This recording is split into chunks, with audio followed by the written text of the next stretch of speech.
قول لي يا استاذ، انت كاتب مقالة في الجورنال ده؟ ايوه يا بابا، دي مقالة قديمة من كذا شهر. عن ايه المقالة دي؟ ده موضوع كتبته عشان اثبت بيه معلوماتي واشجع نفسي على المذاكرة. مفيش مانع، برضه الكتابة في الجرانين سكة كويسة توصلك للجاه وتعرفك بالأكابر والزعماء. عندك المنفلوطي وشوقي وحافظ، كلهم ناس مصريين. لكن المهم انت بتكتب عن ايه؟ انا شايفك هنا كاتب عن اصل الانسان. انا ما فهمتش انت قصدك ايه بالمقالة دي، اشرحها لي. اتكلم يا ولد، فهمني قصدك ايه؟ اتكلم يا كمال، قول لابوك يا ابني. دي مقالة طويلة بشرح فيها وجهة نظر علمية، ضروري حضرتك قريتها. لكن انا ما فهمتش قصدك ايه بالكلام الغريب اللي انت كاتبه هنا ده. ها؟ اتفضل يا سيدي.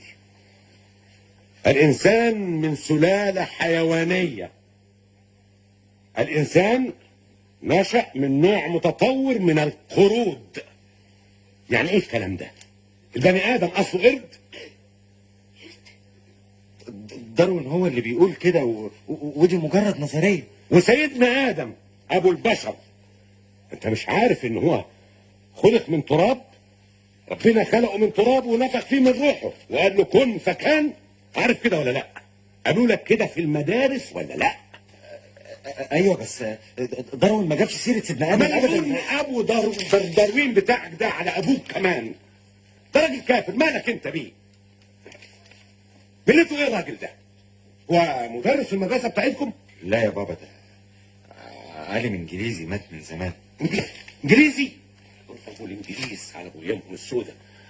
طبعا حضرتك بتاخد الكلام ده دلوقتي في المدرسه، ولما تتخرج هتدرسه لتلامذتك. لا يا بابا، انا هكون مدرس اداب مش علوم. اداب؟ ولما انتوا مش هتستفيدوا بالكلام ده بيدرسوه لكم ليه؟ عايزين يدخلوا الكفر في قلوبكم والسلام ولا ايه؟ معاذ الله يا بابا، المؤمن الحقيقي مفيش حاجه من دي تاثر فيه ابدا. مؤمن ايه وبتاع ايه؟ ما انت كتبت الكلام ونشرته كمان اهو. يا ابني انت ما لقيتش موضوع تاني تكتب فيه؟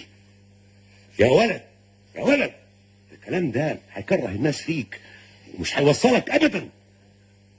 فعلا احتمال اكون غلطت في اختيار الموضوع. لا مش عذر، انت لازم تكتب مقالة تانية تتكذب فيها الكلام ده وتقول فيها كده ان ادم خلق من تراب وادم هو ابو البشرية، والكلام ده موجود في القرآن والانجيل والتوراة وكل الكتب السماوية.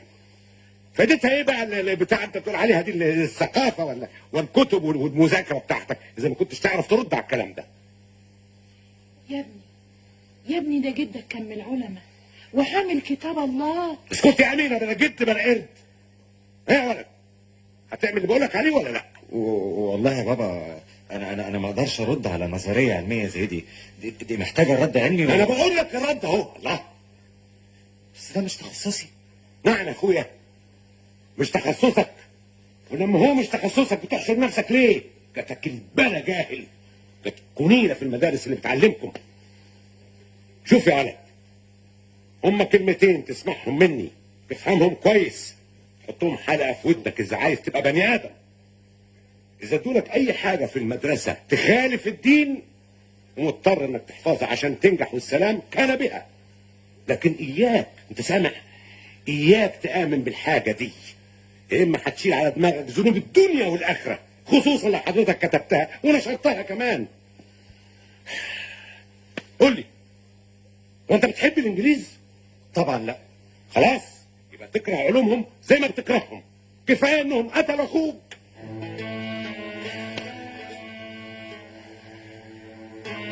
قتل بالله، هم كده يا يقتلهم يا يخربوا عقول التلامذه.